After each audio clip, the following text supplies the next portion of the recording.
સુરત શહેરના મહેદરપુરા વિસ્તારમાં આવેલ એક દુકાનમાં કામ કરતા યુવકે ગોડાઉન પાસે રમતી માત્ર 6 વર્ષની માસૂમ બાળકી પર દાનત બગાડી તેણીને પોતાની હવસનો શિકાર બનાવવાનો પ્રયાસ કર્યો હતો।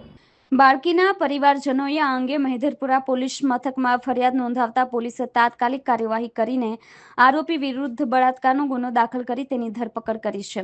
મૂળ ઉત્તર પ્રદેશના સુલતાનપુરનો વતની અને હાલમાં સુરતના બેગમપુરા વિસ્તારમાં ઝાલાવાડ ટેકરો ઝૂંપડપટ્ટીમાં રહેતો મોહમ્મદ સલમાન ઇન્સાફ અલી મહેદરપુરા વિસ્તારમાં આવેલા A1 ટ્રેડર્સ નામની દુકાનમાં કામ કરે છે। ગત રોજ દુકાનના પઠ્ઠાના ગોડાઉનની બહાર એક 6 વર્ષની માસૂમ બાળકી રમી રહી હતી। સાંજે 6:30 વાગ્યાના સમયગાળા દરમિયાન આરોપી મોહમ્મદ સલમાને એકલતાનો લાભ ઉઠાવી બાળકીને લલચાવીને ગોડાઉનની અંદર લઈ ગયો હતો। ત્યાં તેણે બાળકીના કપડાં કાઢી નાખી તેની સાથે શારીરિક અડપલા કર્યા હતા અને પોતાની હવસ સંતોષવાનો પ્રયાસ કર્યો હતો।